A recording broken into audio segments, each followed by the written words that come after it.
Mental health is real, seek help, and the stigma. On the news this evening, evacuations ongoing after fire destroyed property worth millions at Mile 2 Diobu axis of Port Harcourt. RISEC set to publish names of cleared candidates for local government elections. Acting head of service in River State explains reasons for ongoing pensioners verification. And Nigeria Info renews Premier League rights with TalkSports. I'm Sam Chinedu, and the news continues after the break.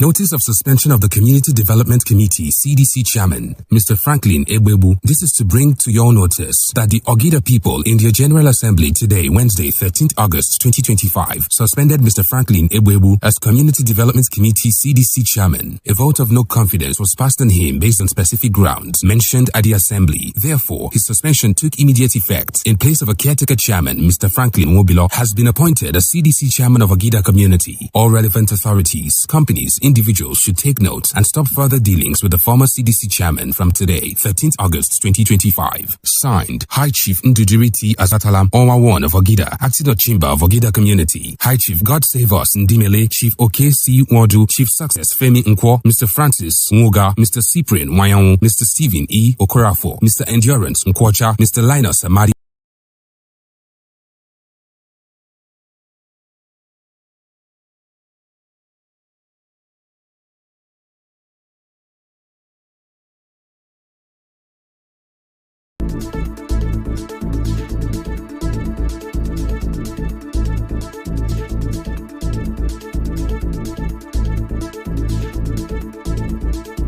Welcome back.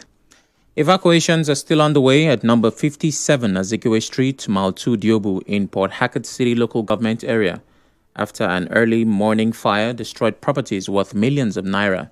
Thankfully, there were no casualties. The blaze broke out around 3 a.m. today, Friday, catching many tenants in their sleep and shop owners off guard. Several shops and residential apartments were razed before River State Fire Service personnel, with help from neighbors, managed to put it out. Police officers from Azikiwe Division, led by the DPO, were also at the scene to prevent hoodlums from exploiting the situation. An eyewitness told correspondent Nnamdi Sam Wala that the fire started from the apartment of a tenant who fell asleep while cooking. Now somebody where they cook, and there the fire starts, and people there around try, and do vigilante, they also try, and fire service, and they thank them. The effort what they do here, I never seen before. About 3 or 4 tanks, and they really try. The fire service, they go to compliment, not like stealing, they really try. People there and really try. One of the affected shop owners, Mr. Wisdom Jack, says he lost ice block machines worth over 10 million naira. I deal on cold fabrication and ice block machine. My shop now is more than 10 million naira. Even both the ice block machines cash that I fabricate, including the window unit that some companies brought. The window unit, one horsepower there is worth 400 and something time because it's brand new one. It's almost 3 days here, plus other goods here. The millions I build in my business center, the industrial machines, more than 7. But the ones I'm not using, I just pack in. Everything just burned down to ashes. I couldn't even pick one pin. Only thing I can be able to open is just my door key. That is the only thing I saw. In my entire business center, I have built over more than 20 years. I don't know what to do. What I have here is more than 20 million. 2 potting hole machine. I have 2 weaving machine inside, and I have a cash of 1.something million. I want to use to go to market tomorrow morning. Another shop owner, Mr. Chigozie, also shared details of his losses. I just came out from my house. If I know the millions I built in my business center, the industrial machines, more than 7 industrial I have inside. But the ones I'm not using, I just pack in. Everything just burned down to ashes. I couldn't even pick one pin. Only thing I can be able to open is just my door key. That is the only thing I saw. In my entire business center, I have built over more than 15 to 20 years. I just weak. I don't know what to do. What I have here is more than 20 million. And I have a cash of 1.something million. I want to use to go to market tomorrow morning. I just withdraw the money and keep inside the shop. Everything just, I become more confused. But there's nothing I know I can do. From tragedy to politics, the River State Independent Electoral Commission, RISEC, says it will soon publish the names of aspirants from political parties cleared to take part in the August 30th local government elections. RISEC Chairman Michael O'Day revealed this when members of House of Representatives Ad Hoc Committee on Emergency Rule Implementation visited the commission. He says RISIEC is already working closely with security agencies to ensure the elections are free. We monitored primaries. About 17 political parties took part. And those 17 political parties also filled the forms of expression of interest, of course, before we can allow them to do their primaries. And so we monitor. I think between today and tomorrow or so, we are going to publish the list of candidates, the addresses, applications, and so that the public can look at those information, make a sense of it, criticize if they want, and even raise objections. We have submitted to all the security agencies our polling units, our registration areas, our local government. And in that submission, we also included flashpoints, security flashpoints. In doing that, we deconstructed the flashpoints of the polling units so that to aid their deployment on election day. The Chief Electoral Officer of RISIEC says the Commission is not distracted by what he described as a sideshow and went on to explain how prepared they are for the polls.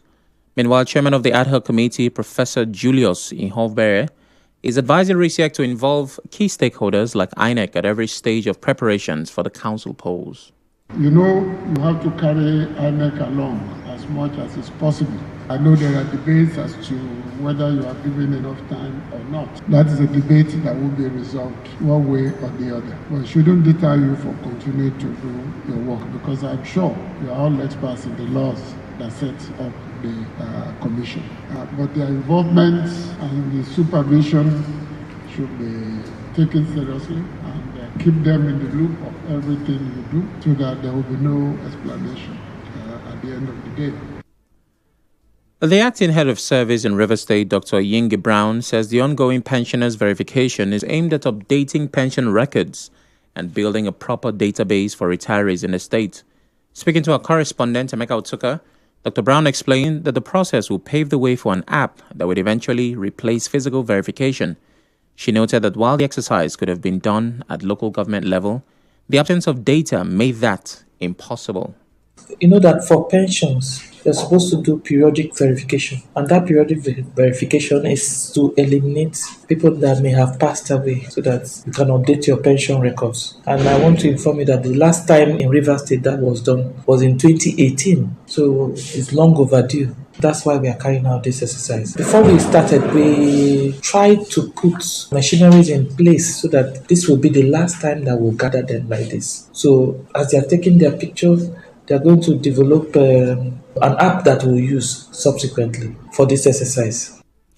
Dr. Brown added that the state government has provided logistic support for retirees and expressed regret over any discomfort the process may have caused.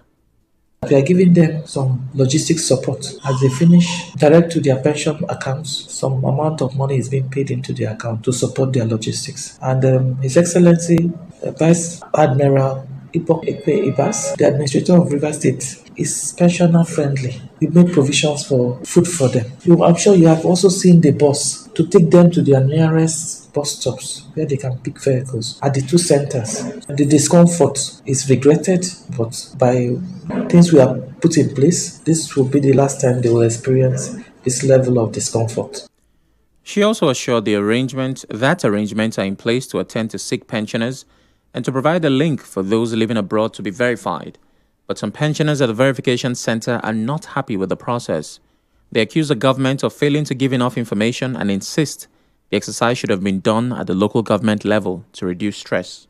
To start with, they did not do well because they did not give appropriate information. Many of us had it just like that they are doing verification. By right, they're supposed to go to radio then so that the information will pass through. Up till now, some of them are not aware that something is going on like that. It's stressful to some people. Mostly when I will carry my uncle down to this place on Monday, who cannot even move. Like one of my friends who cannot also see. How do you take him from Omok down here? All stress. If they had done it in local government level, should have been the best. Anyway, it's necessary to do it so that some people maybe they have gone. It is through this they will know. They're supposed to do it in local government by local government so that the stress is not that much. Some indigents of Rumosi community in Obiakpo local government area are not happy with what they describe as the illegal acquisition and encroachment of their land. They are calling on Rivers State Commissioner of Police CP Olugbenga Adepoju and other authorities to intervene. They made this request when the group, led by former CDC chairman Chineke Akani, visited the Kuwazobia Info Kids FM complex in Port Harcourt. The group is alleging that one Dr. Cornel Ogumere Eke and the company of police operatives invaded their land along the Obirikwe Airport Road on the alleged orders of the Commissioner of Police. Akani said the operatives fired sporadically to disperse landowners, leaving some indigents with bullet wounds and hospitalized. He maintained that the land belongs to the Rumosi community and there is no dispute over ownership. Meanwhile, the spokesperson for the River State Police Command is yet to respond to this. Still to come, Amnesty International accuses Nigerian military of extrajudicial killings. Stay tuned.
State official of NAPTIP, Wamaka Ikediashi, says parents of minors flogged by a pastor during a so-called spiritual cleansing also need counseling.